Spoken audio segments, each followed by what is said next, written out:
Cette émission est conçue et réalisée par des membres de la communauté en collaboration avec Nous TV.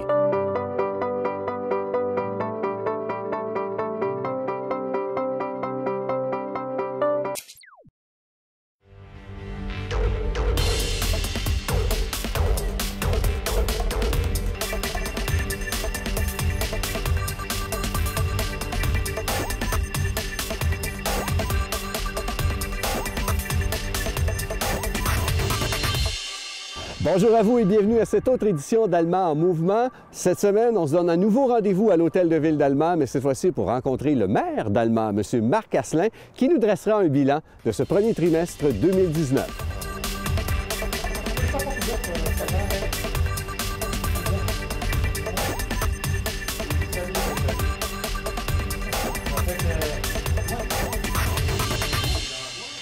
Monsieur Marc Asselin, bonjour. Bonjour. Merci d'avoir accepté l'invitation. C'est toujours un plaisir. Comment se déroule cette première partie de l'année 2019? Comme on l'a tout le temps dit, sur les chapeaux de roue, parce qu'effectivement, avec une ville comme Allemand, on ne sèche pas longtemps sur les fauteuils. Alors, depuis le mois de janvier, c'est parti en grande encore, une multitude de contrats accordés. Puis la gestion du budget, la saine gestion. Alors, c'est bien parti. C'est bien parti. Et justement, récemment, on a appris un beau projet qui tient à cœur la Ville et qui vous rend fier, c'est-à-dire l'achat de terrain pour la Pointe des Américains. Oui, puis j'ai une petite histoire là-dessus, parce que moi, j'ai vécu ça de l'intérieur. M. Demel, Léonce Demel, ancien maire d'Allemand, c'était le patron de mon père, ça. Du côté de son atelier de ferblanterie. Donc, il y a tout un historique autour de ça. Tout un historique. Mon père était ferblantier là, alors ça arrivait parfois qu'il y avait des discussions avec M. Demel sur la fameuse Pointe des Américains, que lui, c'était son rêve de pouvoir arranger ce coin de terre là, pour pouvoir donner ça à la population. Faire une forêt urbaine, comme on appelle. C'était peut-être trop en avant de son temps. J'avais quoi, 14 ans dans le temps, 13-14 ans. Ça a pris tout ce temps-là. C'était un visionnaire, c'était un précurseur. Je pense, parce qu'aujourd'hui, moi, je l'appelle le poumon de la ville, parce que là, c'est tendance, hein, ça nous prend des arbres plus que jamais pour la couche d'ozone. C'est un secteur qui est extrêmement beau. Moi, étant jeune, j'allais au Bleuet dans ce coin-là. Il y avait de la petite chasse aussi, les lièvres et tout ça. Et là, présentement, on a acquéri, je pense, presque 90 du territoire, qu'on est rendu là, propriétaire, la ville. Puis dans l'objectif de faire justement une forêt urbaine, mais une forêt urbaine qui va être quand même organisée là, pour présenter ça à la population, qui puisse faire de l'exercice, qui puisse faire des marches en forêt. Et ça entre en plus dans la ligne directe d'Alma, ville dynamique, ville qui bouge et qui fait bouger les gens. C'est comme on a toujours dit, puis c'est un secteur qui est entre, je vous dirais, là, le parc Falaise comme tel, là, mais la pente de ski aussi, Villa-Saguenay, et le pont d'Île-Maligne, le pont Grenon. Et ce secteur-là est immense, il est montagneux, alors ça peut faire aussi des défis au niveau sportif. Et puis on veut aussi mettre un sentier pour le vélo de montagne, autant pour faire pratiquer nos champions, parce qu'on a des champions reconnus à travers le Canada. Je voyais encore M. Bouchard cette semaine là, performer en Californie. Et puis on manque de place parfaite ou idéale pour faire ce genre de sport. Je pense que c'est un lieu qui pourrait l'être et qui serait quand même accessible à toute la population.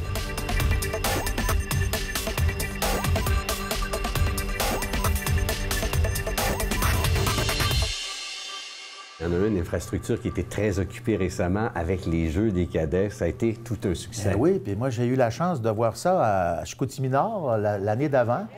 On m'avait invité comme maire régional pour voir ce qui se passait au niveau de cette activité-là. Puis nous, avec les investissements qu'on a faits dans les 4-5 dernières années pour faire les Jeux du Québec et tout, on est rendu avec des équipements sportifs exceptionnels. Je pense au centre Mario-Tremblay, le centre multisport. On a refait les piscines, les gymnases. Alors, on a des équipements neufs qui peuvent servir à ce genre d'activité et ça représentait l'ensemble des cadets jusque sur la Côte-Nord. Alors, ils sont venus ici en grand nombre, autour de 500. Là, on parle aussi des accompagnateurs par la suite, la parenté. C'est beaucoup de monde pendant une fin de semaine. J'ai assisté à ça à plusieurs... Oui, c'est ça, on m'a dit que vous étiez allé Oui, je suis allé voir sur le terrain. Ben oui, le concept est excellent. Puis moi, ce que j'aime aussi, c'est que le profil cadet pour les jeunes, il y a un côté discipline qui est important. C'est des futurs leaders dans la société, j'en suis convaincu. Puis ça travaille en équipe, puis on le voit dans les pratiques de sport qu'ils font, là.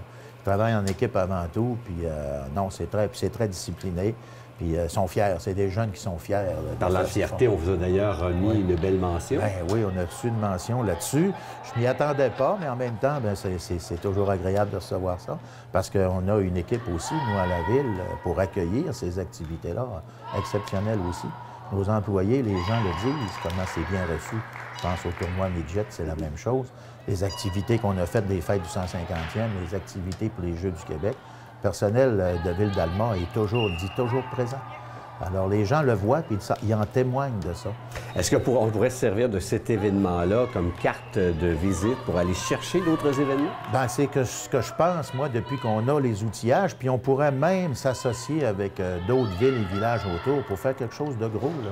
Moi, je pense aux Jeux du Canada, par exemple, on pourrait le faire en région. Parce qu'il ne faut pas oublier une chose, au niveau de Sport Québec, la région du Saguenay-Lac-Saint-Jean est la région qui a fait le plus de Jeux du Québec de son histoire. Est-ce qu'on ne serait pas rendu, on en parlait d'ailleurs dans l'actualité récemment, à peut-être créer éventuellement régionalement un bureau des grands événements? Peut-être, on parle de politique, là, c'est pas toujours évident, la politique. Il y a toujours des choses à faire avant, il y a toujours de la conquête à faire en même temps. Mais à partir du moment où tu lances l'idée, ça fait son petit bonhomme de ça chemin. peut mijoter. Je sais que Saguenay, ils ont des équipements extraordinaires aussi, l'Université du Québec, la Ville d'Alma avec ses équipements aussi. Il y a peut-être quelque chose qui pourrait être lancé, mais il est peut-être tôt pour en parler. Mais à partir du moment où tu lances l'idée, on laisse mûrir l'idée dans la tête des gens. Autre chose qui vous tient à cœur, c'est le développement durable. Récemment, vous êtes allé du côté de Gatineau pour une espèce de convention sur résilience et climat. Pouvez-vous nous en parler un peu? Oui, bien, on a une activité qui était intense, qui était courte, mais comme on dit en anglais, un pep talk. Parce qu'effectivement, on a parlé des problématiques majeures qui s'en venaient, la fameuse résilience. Parce que, veut pas, les changements climatiques, on va tout faire pour les freiner, mais je ne pense pas qu'on les arrête. Alors, il faut s'adapter. Mais je me suis rendu compte quand même, c'est toujours plaisant de se comparer. Pour une fois que rester au nord, ça nous avantage. Exactement. Alors, moi, on faisait des blagues dans ce rassemblement-là, parce que les problématiques majeures, présentement, se passent beaucoup dans le secteur sud du Québec. Puis Gatineau en est un exemple. Alors, quelque part, on s'est comparé, puis on s'est dit, on a encore du temps en avant de nous pour être capable de voir venir, puis surtout s'organiser pour voir venir. Je pense, entre autres, à la sécurité civile. Est-ce que dans certains domaines, vous avez réalisé que vous aviez pris un pas d'avance sur d'autres municipalités? Bien, moi, c'est en train de... Ce que j'avais dit, d'ailleurs, au groupe qui était venu nous réclamer d'accélérer le processus. Moi, je disais qu'on était passablement en avant. Je l'ai constaté là. Par contre, effectivement, on l'a dit pas assez. On manque d'informations vis-à-vis les gens qui sont plus axés sur l'environnement. Mais à se comparer, je pense entre autres à tout ce qu'on a fait de restauration et de rénovation. Il y a toujours eu un volet développement durable, entre autres en économie d'énergie, avec les panneaux solaires pour notre caserne à incendie, la récupération de l'eau de pluie pour les camions-pompes. C'est la première fois que ça va se faire au Québec, ça. Les gens nous appellent pour nous questionner comment on a fait.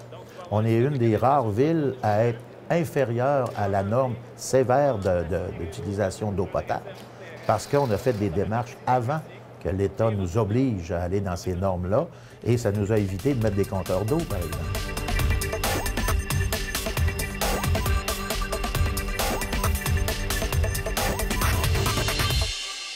Vous avez récemment lancé une campagne assez agressive, qui c'est payant de s'installer à Alma? Bien, c'est ce qu'on dit, parce que nous, on a toujours eu un côté humble. Mais des fois, l'humilité, Trop payante.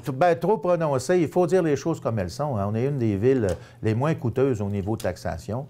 Moi, ce dont je suis le plus fier, c'est qu'au niveau du service de la dette, on débourse seulement 7 sous par dollar de taxation. Ça veut dire qu'on donne 93 sous de taxation en service par dollar collecté. C'est un des rendements les plus performants au Québec. La moyenne est à 15 sous. Puis il y en a qui vont jusqu'à 25 sous. Ça, c'est dans le problème, là.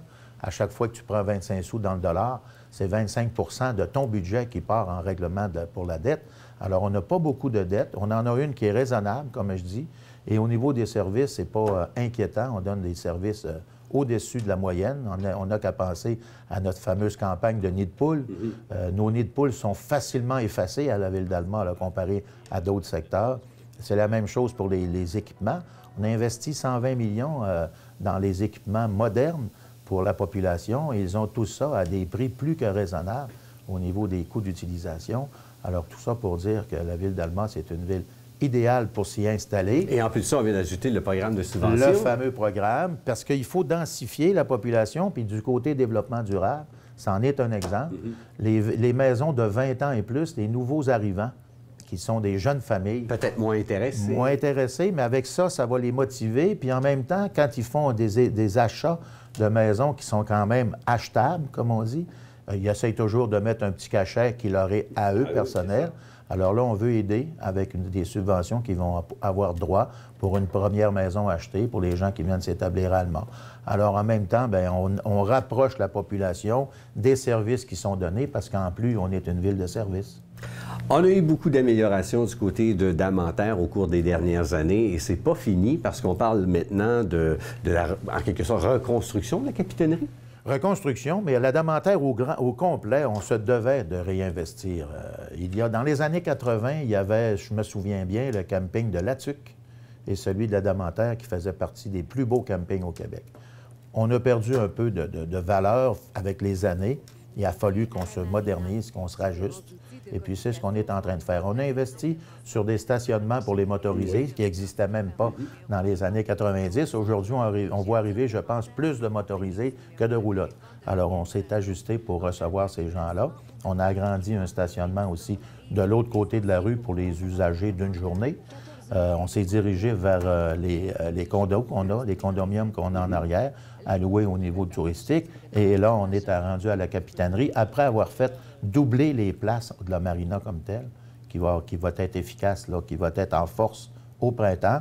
Et on va commencer de bâtir cette capitainerie-là qui devrait nous servir l'an prochain. Est-ce qu'on a une idée à quand on verra les plans du côté de la municipalité, du côté des citoyens, qu'on pourra admirer ce à quoi ça va ressembler? On sortir ça bientôt. On vient d'accorder les contrats. Là, et ça totalise combien, les rénovations? On parle d'un investissement de 1,8 million de dollars.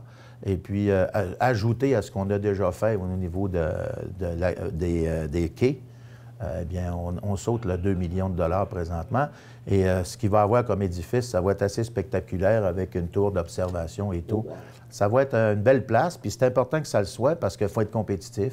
On sait que dans la région, ils se sont pas mal tous rénovés. Je pense à Chipcha, qui est super beau. Robertval est incroyable aussi. Alors, la Damanterre va tirer son épingle du jeu dans le futur. D'autres rénovations à venir, d'autres travaux à venir importants, entre autres la petite décharge. Ça fait longtemps qu'on en parle de ce projet-là. On a commencé par la passerelle. Long dossier, puis moi, ce que je trouve contradictoire, c'est un long dossier, mais pour l'environnement. L'environnement est difficile à convaincre de travailler dans un bassin de rivière comme ça. Ça se fait pas facilement, là. Ça se fait pas facilement, puis en plus, c'est une rivière qui est utilisée par Rio Tinto. Alors, quelque part, on a des périodes courtes pour pouvoir y entrer dedans en sécurité, mais on y va par étapes. Vous avez vu, là, on a fait la passerelle, qui a été fabriquée d'ailleurs en aluminium par des gens d'ici. De toute beauté. De toute beauté, puis c'était ce qu'on devait faire pour le 150e anniversaire, parce que la vieille passerelle ne répondait plus aux exigences environnementales. Il y avait au-dessus de 50 poutres de ciment dans l'eau. C'est interdit, ça, aujourd'hui. Alors, on a fait ce qu'on devait faire pour la passerelle. Maintenant, on doit travailler le bassin lui-même, les murets de chaque côté, la plantation qu'on va faire tout le tour, qui va être de toute beauté. Justement, parlant de plantation, j'ai entendu dire qu'on veut tenter de ramener les poissons. Bien sûr, on veut remonter le niveau parce qu'il y a des cascades, mais qui ont été défoncées avec le temps. La rétention se fait plus. La rétention se fait plus, puis là, on veut remplir le bassin, en fait. Le bassin va devenir à un niveau raisonnable qui va faire qu'il va y avoir plus de poissons dedans. Et il va y avoir plus d'échassiers qui vont venir pêcher. Bref, on veut ramener la nature dans cette rivière-là.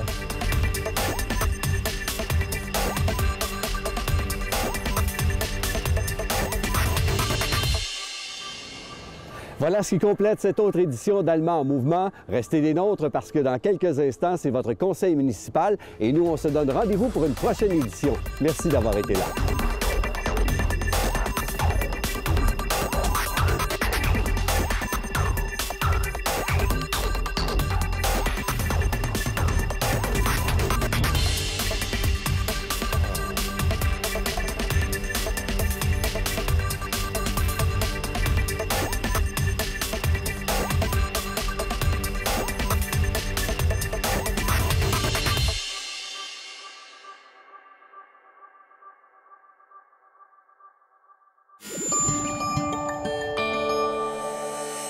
Nous TV, fiers de faire rayonner notre communauté.